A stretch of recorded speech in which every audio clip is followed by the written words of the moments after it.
avec exponentielle. Soit une fonction dérivable sur l'intervalle AB et U' sa dérivée. La fonction f définie sur AB par f de x égale à U' de x fois E de U de x est continue et admet pour primitive grand f de x égale à E de U de x. Et c'est logique parce que on doit savoir et vous devez savoir que la dérivée de E de U de x, la dérivée de ça, là, ce qui est écrit en rouge, c'est U' de x fois E de U de x. D'accord? Donc c'est bien pour ça qu'une primitive de U' de x fois E de U de x, c'est bien E de U de x. Donc regardez bien, je vous montre le premier exemple et après je vous laisse faire les trois autres pour demain. Donc nous sommes mercredi 1er avril, ce sera à faire pour jeudi 2 avril. Donc dans chaque cas, déterminer le primitif de la fonction f. Donc le premier. Donc on a f de 1 de x égale à e de 3x. Donc l'idée en fait, ça va être d'exprimer f de x de cette manière-là. Il faut avoir cette forme-là. U' de x fois e de u de x. Donc on repère bien que u de x c'est 3x. Donc première étape, on pose u de x égale à 3x. D'accord? Nous, on va avoir besoin de quoi? On va avoir besoin de u' de x. Donc on va dériver u de x, d'où la dérivée de 3x c'est 3. Maintenant, il va falloir écrire f de 1 de x sous cette forme-là. Comme ça, quand on aura cette forme-là, on sait qu'une primitive de cette forme-là, ben, c'est celle-ci, c'est ça. Donc on va écrire f de 1 de x de cette forme-là. Donc on va utiliser 3 et 3x.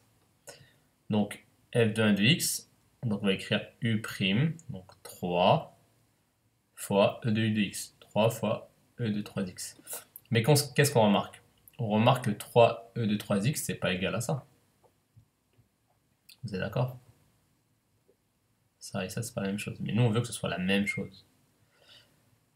Mais là, on a bien écrit sous cette forme-là. U' de x fois e de u de x. Parce que u' de x, c'est 3. Mais là, on remarque que ça, c'est pas égal. Donc, qu'est-ce qu'il va falloir rajouter à cette expression-là pour que celle-ci, elle soit bien égale à celle-ci? Parce que c'est la même chose, c'est f de 1 de x. Là. Donc, en fait, là, le but, c'est pas d'avoir 3 en facteur, c'est d'avoir 1. Il faut qu'on ait 1. Donc, 3, il faut multiplier par quelle valeur pour avoir 1? Donc, c'est 3 fois 1 tiers. Ça, vous devez le savoir. 3 fois 1 tiers. Parce que 3 fois 1 tiers, ça fait 3 sur 3, et 3 sur 3, ça fait 1. Donc, cette expression-là, là, elle est bien égale à e de 3x. Ça et ça, c'est la même chose. Sauf que celle-ci, elle est écrite sous cette forme-là. C'est écrit 1 tiers fois u', e de u. D'accord? 1 tiers fois u' de x fois e de u de x. D'accord? Donc là, ici, ça, c'est bien écrit à ça. Donc ça veut dire qu'une primitive de u' de x fois e de u de x, c'est e de u de x. Donc nous, il va falloir simplement déterminer la primitive de ça fois 1 tiers. Et la primitive de 3e de 3x, elle est donnée ici, c'est e de 3x. Et il faudra rajouter fois 1 tiers. Donc on peut conclure. Donc f de 1 de x, donc grand f de 1 de x, c'est égal à 1 tiers. Donc ça, c'est un coefficient multiplicateur constant qui réapparaît dans l'écriture d'une primitive. Donc 1 tiers fois une primitive de 3e de 3x, c'est e de 3x. Parce que quand on dérive e de 3x, ça donne ça. D'accord? Voilà, c'est très simple. Et donc quand on dérive le tout, quand on dérive tout ça, ça donne bien e de 3x. Parce que la dérivée de e de 3x, c'est 3e de 3x, et 3 fois 1 tiers, ça fait 1. D'accord? Voilà. Je vous laisse faire les trois suivants pour demain, je les corrigerai rapidement demain. La suite du cours. Cours 4. Intégrale d'une fonction continue de signe quelconque. Donc définition. Soit f une fonction continue et positive sur l'intervalle AB, et grand F une primitive de petit f sur AB. Alors, donc là on est toujours dans le cas continu positif. Alors, cette intégrale-là, il faudra connaître par cœur, c'est égal à grand F de B moins grand F de A. D'accord? C'est l'image par la fonction grand F, c'est l'image de B par la fonction grand F moins l'image de A par la fonction grand F. La démonstration, on va passer. Voilà, vous la lisez. C'est très bien de savoir, comprendre, etc.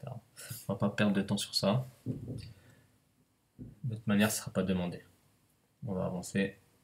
Remarque, le nombre grand f de b moins grand f de a désigne l'aire de la partie d du plan délimité par la courbe C, l'axe d'abscisse, les droites d'équation x égale a, x égale b.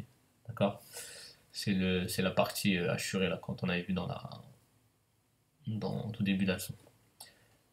Le nombre donc intégral f de t dt de a à b ne dépend pas de la primitive grand F choisie. Parce qu'on a vu qu'une primitive, on peut avoir un infinitif de primitives, parce qu'on peut toujours ajouter une constante. Donc, quelle que soit la primitive que vous aurez choisie, en calculant, on trouvera la même valeur. Et regardez, la notation ici, je ne l'ai pas écrit ici, mais ça, cette intégrale-là, elle se note entre crochets là. F de t et les bornes de A à B. Et pour calculer ça, c'est exactement ça. C'est f de b moins f de a. Donc rappelez-vous de cette notation. On l'utilisera pas mal de fois. On l'utilisera tout le temps d'ailleurs. Cette formule peut s'étendre aux fonctions continues de signe quelconque et on a alors la définition suivante. Donc soit f une fonction continue sur un intervalle AB, l'intégrale de A à B de f et le nombre f de b moins f de a. Et ce nombre-là, il peut être négatif. D'accord? Donc c'est pas une R. Donc remarque que l'intégrale n'est donc pas forcément positive. Elle ne correspond plus à une R sous la courbe. Donc je vous rappelle qu'une R c'est forcément positive. Sauf dans le cas où la fonction est positive sur intervalle. D'accord? Si la fonction est positive sur intervalle, forcément c'est une R, parce qu'une R c'est positif. Mais ce nombre-là, il peut être négatif. Si f de a est plus grand que f de b, le résultat sera négatif. Donc on peut alors calculer l'intégrale connaissant une primitive de la fonction étudiée. Donc en gros, si on veut calculer l'intégrale, on n'a pas besoin de la représentation graphique pour déterminer l'aire. Il faut simplement déterminer une primitive de 1 tiers de x moins 1, la primitive que vous voulez, avec la constante que vous voulez. Et après, vous calculez f de b moins f de a. Donc on va utiliser cette notation-là, avec les crochets au départ, et après on calculera comme ça.